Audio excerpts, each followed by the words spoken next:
Bismillahirrahmanirrahim. Assalamualaikum warahmatullahi wabarakatuh. Anak-anak, jumpa lagi dengan Pak Rizal dalam pelajaran IPS kelas 6.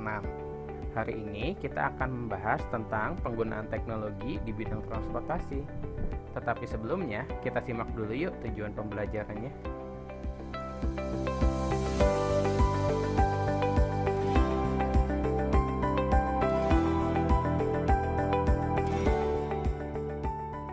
Transportasi adalah pemindahan manusia atau barang dari satu tempat ke tempat lainnya dengan menggunakan sebuah wahana yang digerakkan oleh manusia atau mesin. Di negara maju, mereka biasanya menggunakan kereta bawah tanah atau subway dan juga menggunakan taksi sebagai kendaraan umum. Penduduk di sana jarang yang mempunyai kendaraan pribadi karena mereka sebagian besar menggunakan angkutan umum sebagai transportasi mereka. Transportasi sendiri dibagi 3 loh, yaitu transportasi darat, laut, dan udara. Transportasi udara merupakan transportasi yang membutuhkan banyak uang untuk memakainya. Selain karena memiliki teknologi yang lebih canggih, transportasi udara merupakan alat transportasi paling cepat dibandingkan dengan alat transportasi lainnya. Perkembangan transportasi sekarang membawa dampak kehidupan yang lebih baik. Tenaga manusia berpindah menjadi tenaga mesin, sehingga mempermudah masyarakat untuk melakukan aktivitas walaupun tempat tersebut jauh.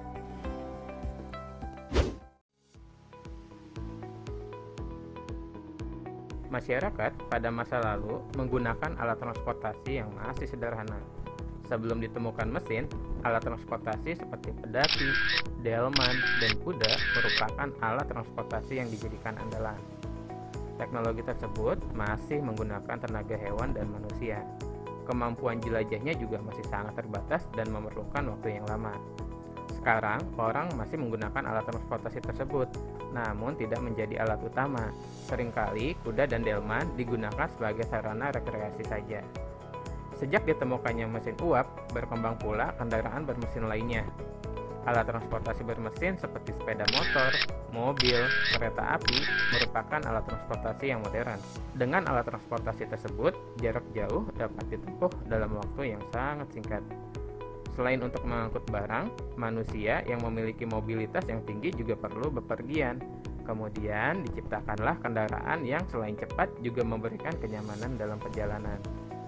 Dengan bus dan kereta api misalnya, sejumlah orang dapat diangkut sekaligus, yang membuat ongkos angkutnya bisa jadi lebih murah. Selain itu, waktu tempuh yang dirasakan pun akan terasa lebih cepat. Adapun resiko yang sering dialami oleh penggunaan kendaraan bermotor adalah tabrakan, yang sering menimbulkan kefatalan terhadap manusia itu sendiri. Yang aneh bahwa kereta api yang memiliki jalur khusus pun dapat tabrakan. Korbannya sering jauh lebih besar daripada mobil yang disebabkan adanya kesalahan manusia atau human error.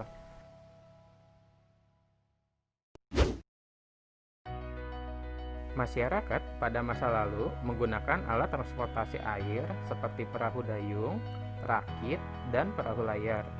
Perahu dayung dan rakit digerakkan oleh kekuatan tenaga manusia, sedangkan perahu layar digerakkan oleh tenaga angin dan tenaga manusia. Seiring dengan ditemukannya mesin bermotor, masyarakat kini menggunakan perahu bermotor dan kapal sebagai alat transportasi air. Kapal-kapal modern dapat mengangkut barang berton-ton beratnya serta dapat menempuh jarak yang sangat jauh. Bahkan, kini sebuah kapal besar dapat digunakan sebagai landasan pesawat tempur. Kapal ini disebut dengan kapal induk.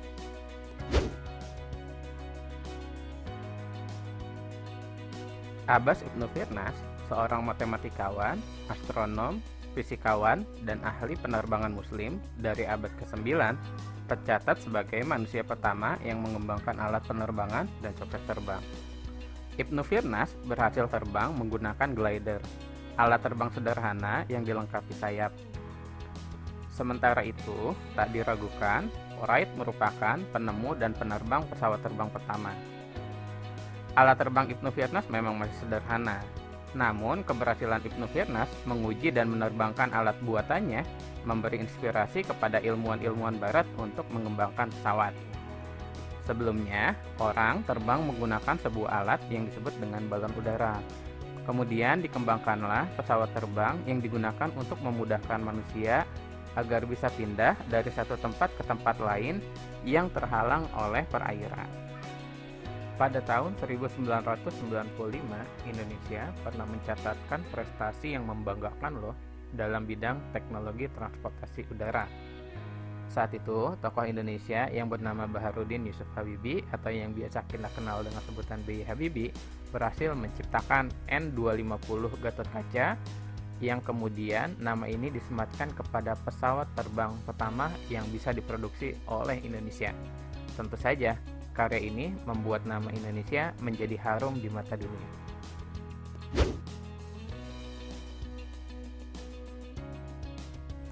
Berikut ini dampak positif dari penggunaan teknologi di bidang transportasi. Pertama, tingkat kenyamanan saat berkendara akan semakin tinggi. Kedua, waktu yang dibutuhkan untuk mencapai tujuan akan semakin cepat. Tiga, ilmu pengetahuan dan teknologi semakin mudah diperoleh. Dan yang keempat, akan mempermudah masyarakat untuk mengakses kebutuhan hidupnya sehari-hari. Sementara dampak negatifnya adalah yang pertama, penggunaan teknologi akan menyebabkan polusi udara. Yang kedua, penggunaan teknologi juga akan menimbulkan perilaku konsumtif di kalangan masyarakat. Tiga, membuat ketergantungan dan kecanduan terhadap teknologi. Dan yang keempat, akan menyebabkan kemacetan di jalan raya. Baik anak-anak, demikianlah materi hari ini. Tetapi sebelum kita akhiri, Pak Rizal akan review dulu materi yang sudah kita pelajari hari ini. Tadi kita sudah belajar mengenai contoh penggunaan teknologi di bidang transportasi, dan kita juga sudah mengetahui dampak positif dan negatif dari penggunaan teknologi itu sendiri. Dan yang paling penting, kita juga mengetahui bagaimana dan kapan teknologi itu digunakan dalam bidang transportasi di kehidupan kita sehari-hari. Anak-anak, sebelum kita selesai, kita diskusikan yuk beberapa pertanyaan penting dari pelajaran materi hari ini.